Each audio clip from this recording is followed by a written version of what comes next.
Hear that wind? It's riotous. Well, here's the truth. This is the only time I can film this video, so I guess you're just gonna have to deal with the Pittsburgh wind sounds in the background. If you're planning to buy in Pittsburgh or planning to move in Pittsburgh or move to Pittsburgh, then now you know what the wind sounds like here. It can get pretty windy and pretty crazy at times. Hi there everybody, welcome back to my channel. My name is Rachel and I'm a real estate agent and advisor here in Pittsburgh, Pennsylvania with RE/MAX 360 Realty. So today I am going to be making a pretty short video. Don't want to talk your ear off the way I've been talking your ear off for the last couple videos. I'm just gonna keep it short and sweet.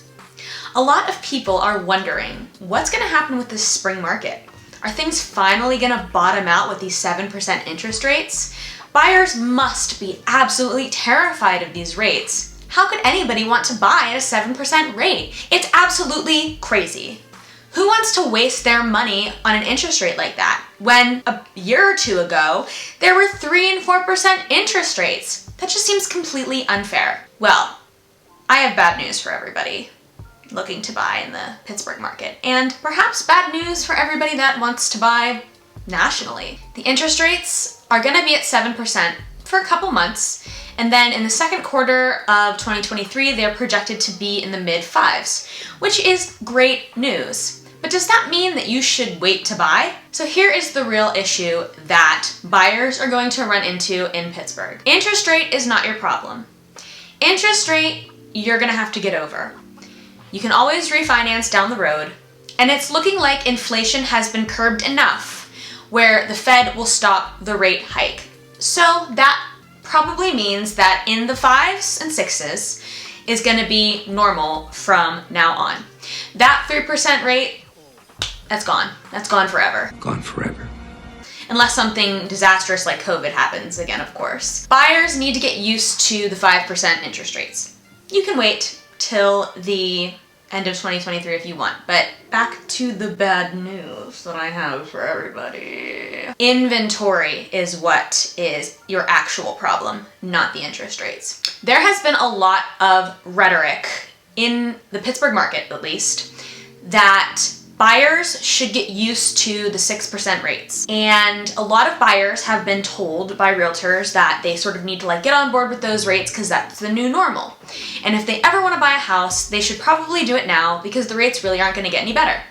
And that's kind of a lie because the rates will get better. But realtors, they need to make a living too. And in order to make a living, they need to have sales. So as a result, there's a lot of buyers that have been coached into being okay with the interest rate. And I don't think that's necessarily a bad thing, even if it is sales driven most of the time. It's not a bad thing because really, the longer you wait to buy a house, the more money it's going to cost you because of how the prices of homes go up slowly over time. Also, waiting, you may miss out on your dream home. Also something to consider. There was a lot of hope that the market was going to bottom out and buyers would have their day in court. Buyers would have their due day, buyers would be able to buy houses at the same prices that they bought them in 2019. They can just sort of go back in that direction because all this artificial inflation in 2020, 2021, and even 2022. But there is an inventory problem. And that is going to stall any bottoming out of the market. Because, as I've said before, sellers are not going to sell at a loss and they're not going to lose equity in their homes. Most sellers, and I read somewhere I think it's 85% of sellers, or 85% of homeowners, have lower than 5% interest rate.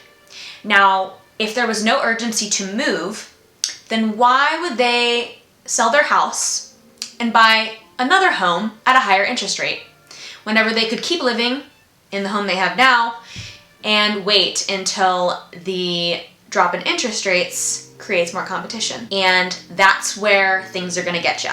It's not really about the interest rates. Maybe it is about the interest rates in accordance with the sellers because they want to see them go down before they list, and then they can buy a house at a rate that they feel comfortable with, and then they can feel comfortable that they're going to get a lot of competition. But this spells trouble for buyers who were hoping that competition would die down with the high rates, and buyers that were hoping that the prices would go back to 2019 levels. It's not gonna happen. Inventory has been very bad, very poor for about, I would say 7 to 8 months now. Now, enough buyers are on board with this 7% interest rate that they're just going for it. They're like, we're not gonna wait for this market to drop. We're not gonna wait for this market to bottom out. We're gonna buy now because our realtor is telling us that now is the right time to buy. And perhaps they're right. There will be more competition at the end of the year whenever the rates are supposed to be in the 5s. But competition now, it's already here. It's already here. The spring market is here. You're gonna see an influx of homes come on the market, but you're not gonna see enough to the point where it's going to thin out the buyer pool and lessen the competition because of buyers going to a bunch of different houses because there's plentiful inventory. The spring market's gonna be tough because you're gonna be contending with high interest rates and high competition. And the high competition is going to be because of low inventory. And you're gonna be battling with other buyers who are also okay with buying at a 7% interest rate or in the mid-6s. And they know 2 or 3 years down the road that they're gonna be able to refinance. So if you were moving to Pittsburgh, or if you were planning on buying in Pittsburgh and you were hoping that there was gonna be some kind of bottoming out of the market, I hate to break it to you, but it's not going to happen. Competition is going to stay tight all throughout the end of 2023, and prices aren't going down, and competition is gonna get worse when the interest rates go down. So let me give you an example. A couple days ago, a house came on the market that I had listed in 2017. And when I had listed it in 2017, it didn't get any offers for like 2 months. That was sort of normal for the market in 2017, 2018, and even 2019. Houses would sit for a month or 2 months and there wouldn't be anything out of the ordinary there because the inventory was a lot higher and the demand was a lot lower. Why that was, I'm not 100% sure. I'd have to look into it, but those were the conditions that I remember. This same house comes on the market a couple days ago, and I'm gonna show it to my clients. Within, I think, 12 hours of it being listed, it had like 2 offers on it already. This was the same exact house, minus minor differences, that I had listed in 2017. And it was about, I would say, $75,000 more expensive than it was bought for in 2017. That is a lot of money. That's a lot of equity, you know, going into that person's pocket. But this to me is evidence that even though the rates are at almost at 7%, people are still putting in offers on houses because the inventory is that low and people are taking what they can get. And I love that house, don't get me wrong, but it's not the greatest house on the block. It's got some drawbacks and all that. Yeah, I mean, inventory is just so low that everybody's bidding on what is available.